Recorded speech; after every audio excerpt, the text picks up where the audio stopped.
Os mais interessados por ocultismo, alquimia e esoterismo provavelmente já ouviram falar sobre os 7 princípios herméticos do universo, também chamados de 7 leis herméticas.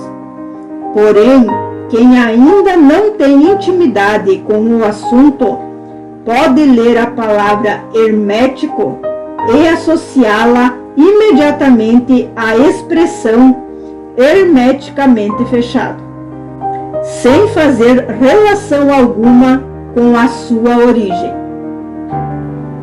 Olá, sejam todos muito bem-vindos. O 5º princípio hermético: ritmo. Tudo tem fluxo e refluxo, tudo sobe e desce. O princípio do ritmo é uma das 7 leis universais de Hermes Trismegisto, também conhecidas como as 7 leis herméticas. Tudo tem fluxo e refluxo, tudo tem suas marés, tudo sobe e desce, tudo se manifesta por oscilações compensadas. A medida do movimento à direita e a medida do movimento à esquerda.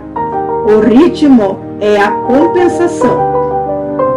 Da mesma forma que aprendemos que tudo possui 2 polos, princípio da polaridade, e de que nada é estável, princípio da vibração, o princípio do ritmo nos diz que o universo é regido por um movimento semelhante de um pêndulo ou de um ciclo, ao dizer que tudo tem fluxo e refluxo, e que tudo sobe e desce. Quando o princípio diz que tudo tem suas marés, ele faz alusão ao princípio da correspondência, por meio do qual podemos enxergar o macrocosmo dentro de um microcosmo. As marés são influenciadas pelas forças gravitacionais da Lua, que por sua vez é influenciada pelo ciclo da Terra, que gira em torno do Sol. Sendo assim, nós também estamos sujeitos a seguir o fluxo das forças que nos cercam.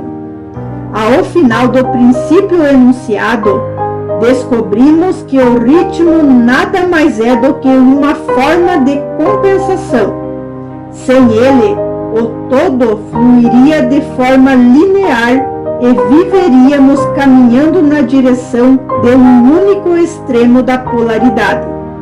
Porém, o todo está sempre em busca de equilíbrio, e seu desenvolvimento pendular reflete esta busca pela compensação.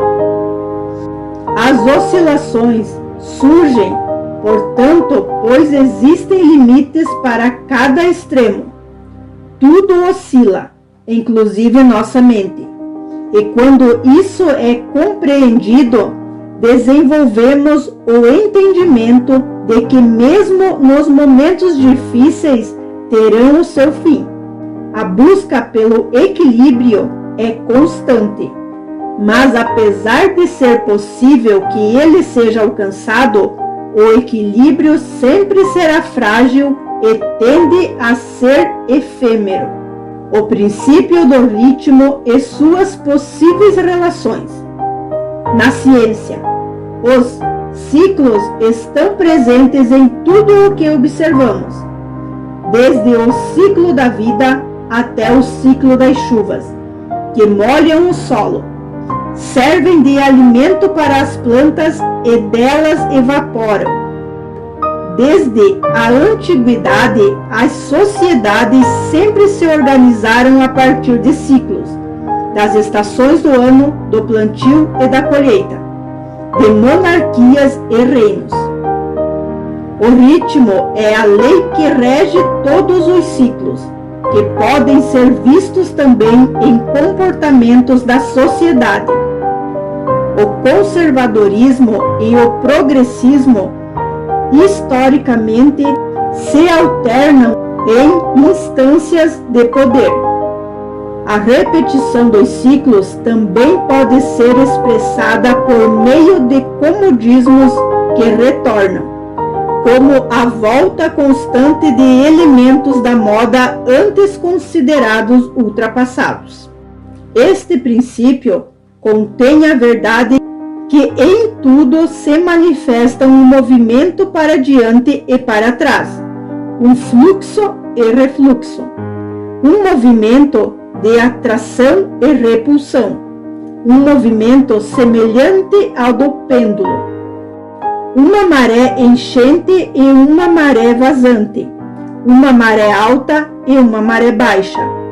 Entre os dois polos que existem, conforme o princípio da polaridade, de que tratamos há pouco, existe sempre uma ação e uma reação, uma marcha e uma retirada, uma subida e uma descida. Isto acontece nas coisas do universo, nos sóis, nos mundos, nos homens, nos animais, na mente, na energia e na matéria. Esta lei é manifesta na criação e destruição dos mundos, na elevação e na queda das nações, na vida de todas as coisas e, finalmente, nos estados mentais do homem. Os ermistas compreenderam este princípio, reconhecendo a sua aplicação universal, e descobriram também certos meios de dominar os seus efeitos no próprio ente, com o emprego de fórmulas e métodos apropriados. Eles aplicam a lei mental de neutralização. Eles não podem anular o princípio ou impedir as suas operações, mas aprenderam como se escapa dos seus efeitos na própria pessoa, até um certo grau que depende do domínio deste princípio. Aprenderam como empregá-lo em vez de serem empregados por ele. Neste e noutros métodos conquiste a arte dos ermistas. O mestre dos ermistas polariza até o ponto em que desejar, e então neutraliza a oscilação rítmica pendular, que tenderia a arrastá-lo ao outro polo. Todos os indivíduos que atingiram qualquer grau de domínio próprio executam isso até um certo grau, mais ou menos inconscientemente, mas o mestre o faz conscientemente e com o uso de sua vontade, atingindo um grau de equilíbrio e firmeza mental quase impossível de ser acreditado pelas massas populares que vão para diante e para trás como um pêndulo. Este princípio e o da polaridade foram estudados secretamente pelos ermistas, e os métodos de impedi-los, neutralizá-los e empregá-los foram uma parte importante da alquimia mental do ermismo. Espero que tenham gostado, fiquem todos bem, gratidão e até o próximo vídeo.